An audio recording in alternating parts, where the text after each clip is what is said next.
Olá, amigos que acompanham o canal da SEMAN, Sociedade Espírita Maria Nunes. É uma satisfação estar com vocês novamente. Hoje vamos conversar um pouco sobre a redenção do ser, a redenção do indivíduo. Sabemos que há dois tipos de aflições, pelo que nos ensina a doutrina dos Espíritos, através principalmente do Evangelho segundo o Espiritismo. As aflições decorrentes das nossas más escolhas na presente existência, que têm consequências imediatas para as nossas vidas. São atos muitas vezes impensados, imprudentes, negligentes, atos de imperícia, que nos geram ali consequências imediatas. São atos de, muitas vezes, desonestidade, deslealdade, infidelidade, enfim, situações que, uma vez incorridas nas nossas condutas, geram efeitos de imediato nas nossas vidas. Porém, há aflições, infelicidades, que aparentemente não têm uma causa primária. Um exemplo disso são as doenças de nascença, os desastres naturais.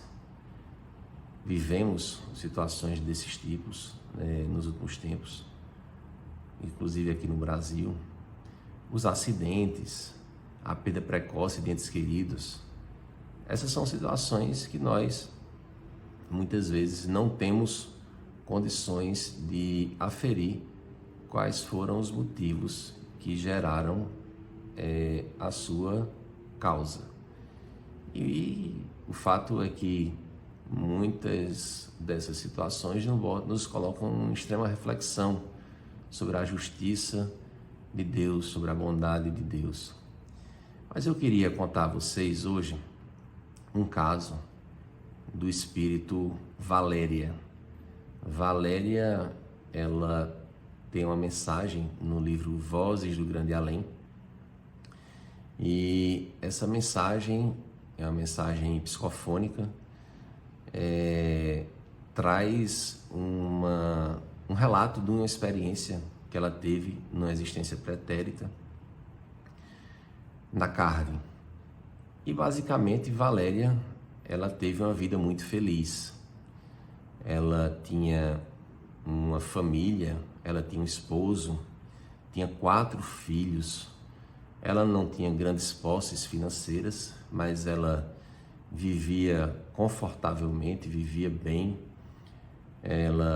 A família tinha uma propriedade rural e ela e o marido e os filhos viviam em mais do que relativa felicidade, viviam muito bem. Mas em um determinado momento, isso foi por volta da década de 40, Valéria foi diagnosticada com hanseníase. E a partir de então, ela viu o seu mundo material desmoronar.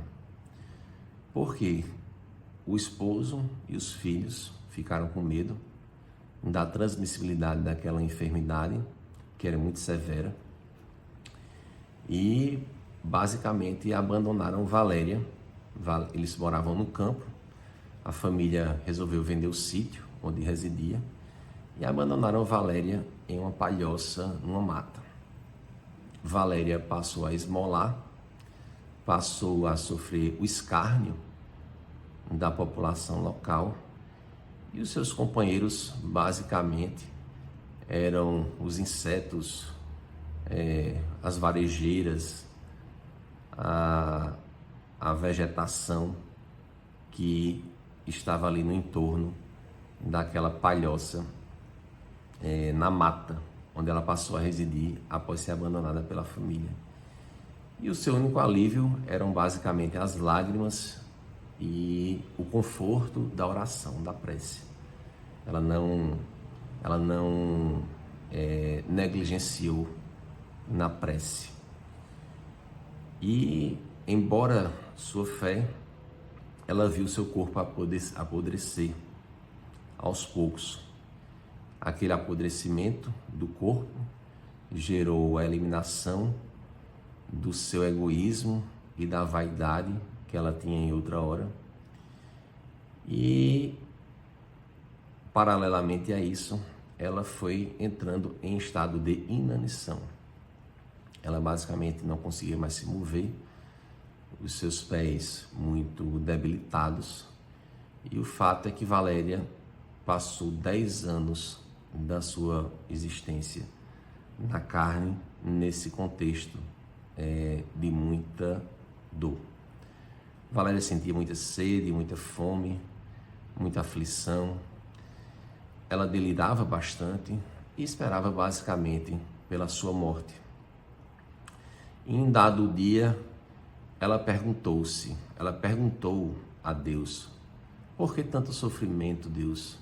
O que aconteceu para que eu esteja sofrendo tanto? Valéria, nesse momento, estava em um estado febril e, de repente, ela viu em sua memória, em seu painel mental, uma paisagem pretérita, uma paisagem de uma vida que ela teve em outro momento, uma encarnação em uma cidade espanhola. E essa memória do passado, ela está dita basicamente da seguinte forma: Valéria tinha um irmão. Com medo que aquele irmão revelasse crimes que ela tinha praticado, ela resolveu denunciar o irmão ao Santo Ofício, fazendo-lhe falsas acusações, o que levou esse irmão à prisão. Esse irmão foi jogado em um calabouço, foi afastado da sua esposa e dos seus filhos.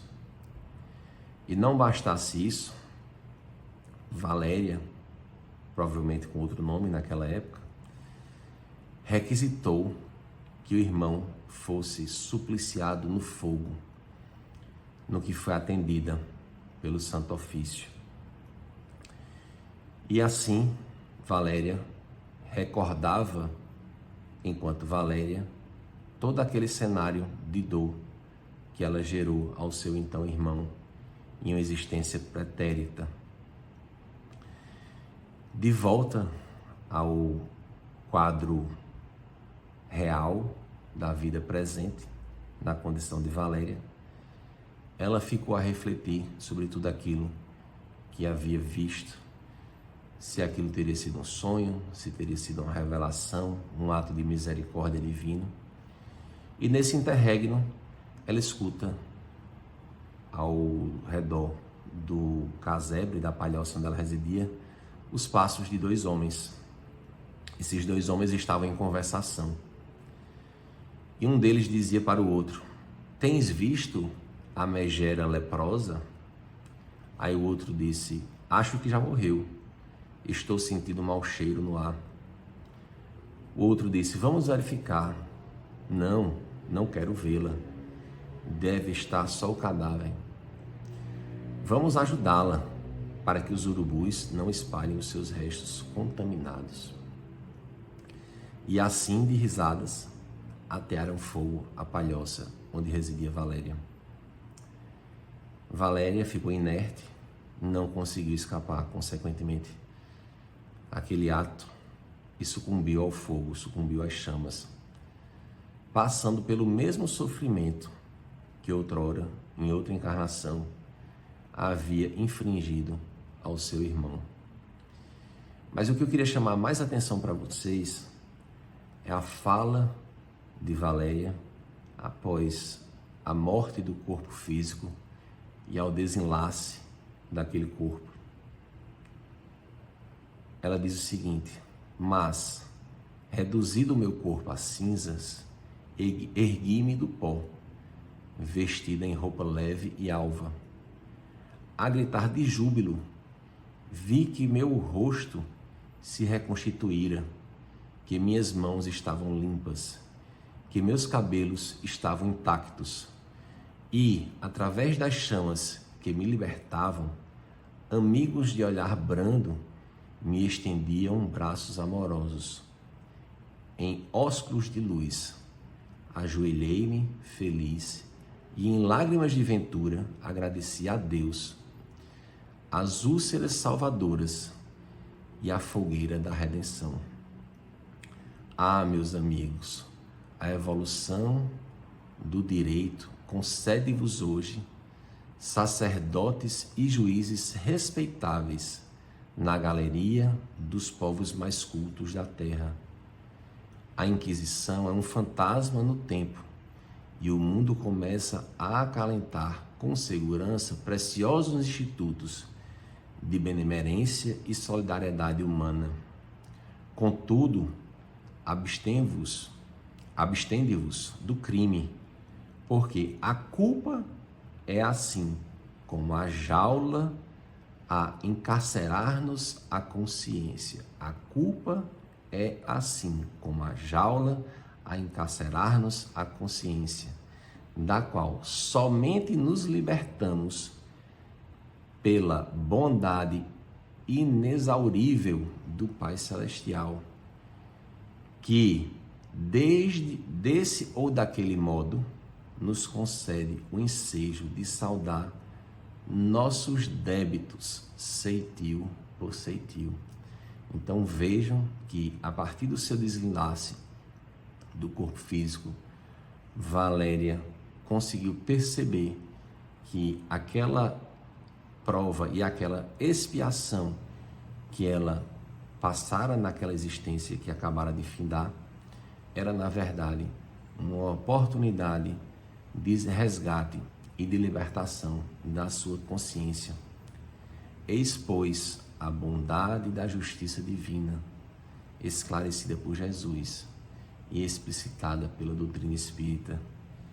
Então, meus irmãos, quando eu falo em redenção do ser, em redenção do indivíduo, eu falo, na verdade, de redenção do espírito, porque este jamais perece, este é contínuo, este é imortal.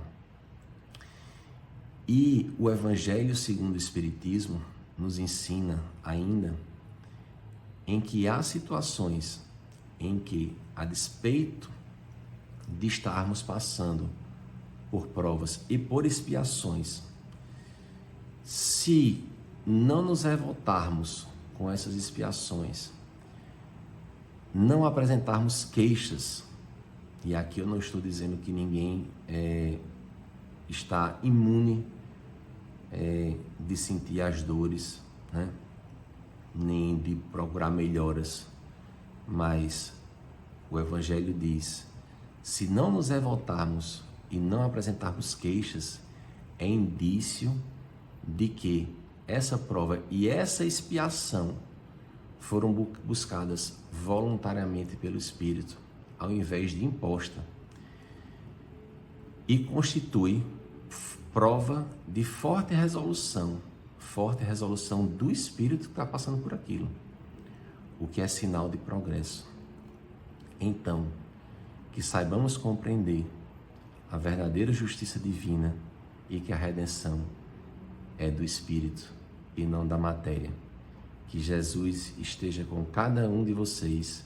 Muito obrigado e um grande abraço.